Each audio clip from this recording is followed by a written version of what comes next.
గురుగారు కొంతమంది వాళ్ళు అనుకున్న పని గురించి ఎంత కృషి చేసినా కూడా ఆ పనులు జరగవు. కొంతమంది ఏమీ చేసినట్టుండరు, కానీ వాళ్ళ పనులు పూర్తయిపోతుంటాయి. అసలు ఇలా ఎందుకు జరుగుతుందంటారు? ఇక్కడ 2-3 రకాల విషయాలు ఉంటాయి దీంట్లో. ఒకటమ్మా, ఓకే.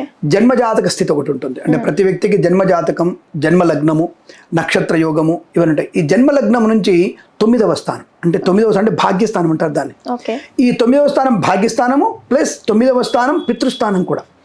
అంటే పితృదోషాలున్నా అదే స్థానం తెలుస్తుంది, భాగ్యం ఉన్నా అదే స్థానం తెలుస్తుంది. రెండవది పంచమ స్థానం, చతుర్థ స్థానం. 4వ స్థానం అంటే మాతృస్థానం. 5వ స్థానం అంటే సంతాన స్థానం ప్లస్ నీ యొక్క భగవంతుని సేవ చేసిన సేవ. ఈ 4 స్థానాన్ని బట్టి మనం జాతకాన్ని పరిశీలిస్తే కానీ ఆ పని నీకు సునాయాసంగా అవుతుందా అని చెప్పవచ్చు. ఇప్పుడు ఉదాహరణకి ఇప్పుడు ఉందాం మనము, ఇప్పుడున్నటువంటి హీరోలలో ఎవరైనా 4 హీరోలు, అల్లు అర్జున్ కావచ్చు, లేకపోతే పవన్ కళ్యాణ్, లేకపోతే ఇంకా ఇతరత్ర, సో మహేష్ బాబు కానివ్వండి, ఇంకా ఇతరత్ర అందరూ కూడా ఉన్నారు. ఈ అందరి సినిమాలకి ఎందుకు 1000 కోట్ల దాకా సంపాదిస్తున్నారంటారు? దానికి అర్థమేం లేదు.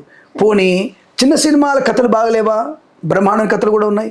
ఆ సినిమాలు ఎందుకు 100 కోట్లు సంపాదించలేకపోతున్నాయి? 1000 కోట్లు పెడదాం, ఎందుకు సంపాదించలేకపోతున్నాయి అంటే వాటికి వచ్చేటువంటి ఒక స్థాయి ప్రచారము, ఒక స్థాయి అయినటువంటి స్థితి, అంటే వాళ్ళకు ఉన్నటువంటి ఒక దాని ఏమంటే ఒక పవర్ఫుల్, వాళ్ళు ఏమంటే ఉన్నత స్థాయి, అంటే వాళ్ళ యొక్క పేరెంట్స్ కానివ్వండి, వాళ్ళకు ఉన్నటువంటి రిలేషన్స్ కానివ్వండి, పెద్ద హీరోలు, బ్యాక్గ్రౌండ్ అనేటువంటి భావన.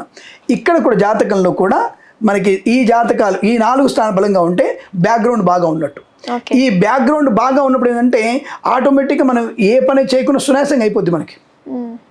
మనకి ఏ పని చేసినా సునాయాసంగా అయిపోద్ది, మనకి చాలా ఈజీగా అయిపోతుంది. ఈ బ్యాక్గ్రౌండ్ సరిగ్గా లేకపోతే నువ్వు ఎంత మంచి సినిమా తీసినా అది పిచ్చి సినిమాగా ఫెయిల్ అయిపోతుంది. నువ్వు బ్యాక్గ్రౌండ్ బాగా ఉంటే ఎంత పిచ్చి సినిమా తీసినా బ్రహ్మాండ సినిమా అయిపోతుంది. ఓకే. అలా దాన్ని కంపేర్ చేసుకోండి. నేను ఎవరినో చెప్పట్లేదు, ఏ హీరో గురించి మాట్లాడతలేదు, దాని గురించి చెప్పట్లా. అంటే వాళ్ళు తీసిన సినిమాలో కథ ఉందా, కథనం ఉందా, ఒక అందం ఉందా లేదా అని తర్వాత ఈ ప్రేక్షకులు వదిలేద్దాం మనం. బట్ అసలు కుటుంబంలో కూతురుతో కలిసి తండ్రి సినిమాకి వెళ్ళగలిగే స్థాయి ఉందా సినిమా అంటే నాకు తెలియదు ఆ విషయం. ఇప్పుడు ఆ విషయం ఆలోచిద్దాం. కాబట్టి నేనేంటానంటే బ్యాక్గ్రౌండ్ అనేటువంటి భావనతో ఉన్నటువంటి ఒక రెమ్యునరేషన్, ఒక స్థాయి సినిమాలు, ఆ హైప్ ఇవ్వడము, అంత ఖర్చు పెట్టామని చెప్పడము, దాన్ని 2000 థియేటర్లు 3000 థియేటర్లు రిలీజ్ చేసుకునే శక్తి వాళ్ళకు ఉంది. మరి ఈ 10 కోట్ల వాడి సినిమా తీసిన వాడికి 200 థియేటర్లు తీసుకునే సత్తా కూడా లేదు, వాడికి సపోర్ట్ చేసే వాళ్ళు కూడా లేరు. అంటే నేను ఈ విధంగా కంపారిజన్, అంటే సామాన్య జనాలకి కంపారిజన్ కోసం జాతకం అంటే ఏమిటి అనేది సినిమా ద్వారా చెప్తున్నాను మీకు దాన్ని. కాబట్టి ఇక్కడ మనకి ఈ 5 గ్రహాలు, 5 స్థానాల బలం, 4 గ్రహాలు, చతుర్థ స్థానం, భాగ్యస్థానం అంటే 9వ స్థానం, 5వ స్థానం, ఈ స్థానాలు కనుక బలంగా ఉంటే మనకి తప్పకుండా మన జాతకంలో బలం ఉంటే అనుకూలమైనటువంటి ఏ పని చేసినా సునాయాసంగా పూర్తవుతుంది. ఈ స్థానాలు ఏంటంటే అసలు అంటే నేను బుద్ధిని, ఆత్మస్థైర్యాన్ని, ఇతరుల సహకారంతో ముడిపడినటువంటి స్థానాలు ఇవి. లగ్నం అనేది నీ ఆత్మస్థైర్యం, చతుర్థం అనేది నీ తల్లి, నీ సంకల్పం, నీ ప్రయాణం, నీ వే ఆఫ్ రూట్, నీ ఉన్న స్థానం, మాతృ ఆశీస్సులు. 5వ స్థానం నువ్వు చేసిన పుణ్యబలం, నువ్వు చేసిన పుణ్యబలం, అలాగే నువ్వు చేయబోతున్న పుణ్యబలం, నీ సంతానానికి ఉన్న పుణ్యబలం. 9వ స్థానం గత జన్మలో నీకున్న పుణ్యబలం, ఈ జన్మలో నీ తండ్రి నుంచి వచ్చినటువంటి పుణ్యబలం. ఈ 4 స్థానాల ద్వారానే నువ్వు ఏ పని అనుకున్నా ఇవి బలంగా ఉన్నాయనుకో, నువ్వు బయటికి వెళ్ళగానే, కిరణ్ శర్మకి వెళ్ళగానే సత్యనారాయణ చేస్తే 10,000 ఇచ్చేస్తారు. నాకు ఈ 4 స్థానాలు బలంగా లేకపోతే నేను ఎంత బ్రహ్మాండంగా సత్యనారాయణ చేసినా, బ్రహ్మాండంగా గృహప్రవేశం చేసినా నాకు కూడా 5,000 ఇస్తాడు. సత్యనారాయణ వ్రతం చేస్తే 10,000 వచ్చింది, గృహప్రవేశం, హోమం అని చేస్తే కూడా 10,000 కూడా, నాకు 5,000 వస్తుంది. అంటే ఈ పుణ్యబలం అనేది ఎంత బలంగా ఉంటే అప్పుడు జాతకంలో నువ్వు ఏ పని చేసినా అవుతుంది. ఎందుకు ముఖ్యమైనది భాగ్యస్థానము, లగ్నం. నువ్వు చేయగలిగే సంకల్పం, ఈ పని నేను సంకల్పంగా చేయగలిగినటువంటి ఆత్మస్థైర్యం ముందు ఉండాలి. అది జాతకంలో కనబడాలంటే మీరు లగ్నాన్ని చూడాలి. కాబట్టి జాతక చక్రంలో ముడిపడినటువంటి స్థానాన్ని బట్టి మీకు ఏ పని చేసినా అవుతుంది కాదనేది. రెండవది, మనం ఇందాక ఒక ఎపిసోడ్ చెప్పుకున్నాం, negative energy from the people. ఈ నెగిటివ్ ఎనర్జీ మనల్ని తొక్కేస్తూ ఉంటుంది. ఎంత బాగా చేసినా సరే, ఎంత విధాలుగా కష్టపడినా సరే మనం తొక్కేసేటువంటి అవకాశం ఖచ్చితంగా ఉంటుంది.